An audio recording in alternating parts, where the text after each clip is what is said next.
Salam alaikum. Passons à l'exercice 2. On vous demande de construire le diagramme de l'effort N et des contraintes normales sigma de l'arbre cylindrique soumis à des efforts P1, P2, P3 et dont les données sont les suivantes. P1 a été donné 60 kN, P2 est égal à 50 kN, P3 est égal à 30 kN. Le diamètre étant de 20 mm, la longueur est de 1 mètre et puis le module de Young étant de 2 puissance 5 mégapascal. Bien, dans ce type d'exercice, vous voyez bien qu'on essaye d'insister sur le calcul de l'effort interne. Sans le calcul de l'effort interne, nous ne pouvons pas dimensionner notre structure, notre solide, notre arbre. Donc, vous devrez vous exercer énormément pour le calcul de ce type d'inconnu. Commençons donc par la partie CD. La partie CD, c'est la dernière partie. Bien. B, A. Somme des fx, on va l'isoler bien entendu. Somme des fx est égale à 0. P1 est équilibré par l'effort interne N1. N1 qui vaut 60 kN. Et puis la valeur de sigma 1, nous l'avons bien, la valeur de N1, elle a été bel et bien tracée, 60 kN. Et puis pour la valeur de sigma qui vaut N sur S, S qui est égal à pi d au carré sur 4, le diamètre est donné, on tombe sur une valeur de sigma 1 de 191 mégapascal. Cet élément-là est soumis, comme vous voyez bien, à une traction. Nous pouvons donc, à un coefficient près, dessiner la valeur de la contrainte qui vaut 191 mégapascal. Passons au tronçon BC. Je rappelle qu'on doit toujours procéder par une coupure imaginaire et puis d'équilibrer toute la partie en équilibre.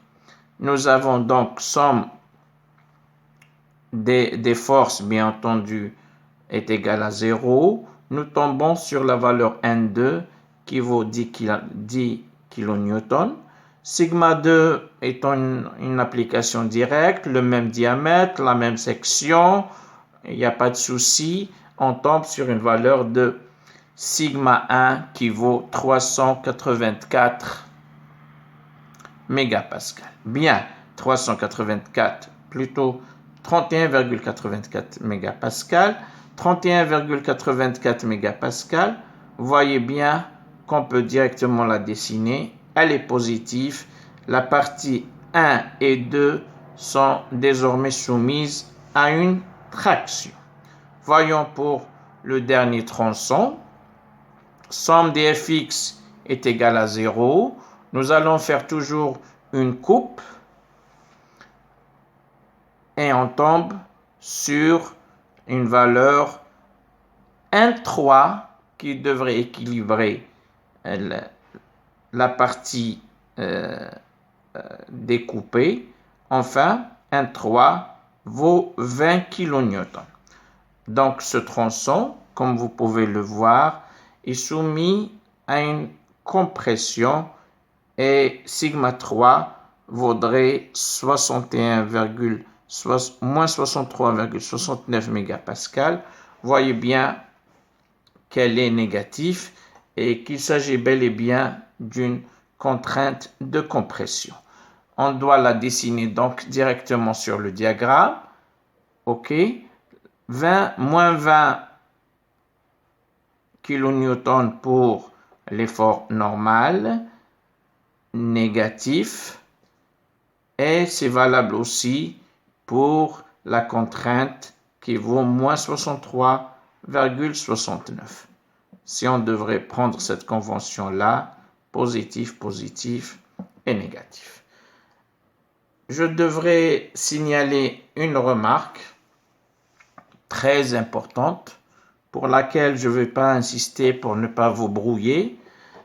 C'est de dire qu'on pouvait bel et bien calculer la réaction à l'encastrement. Ça veut dire calculer la réaction ici. C'est un jeu d'enfant, c'est pas difficile. La réaction ici.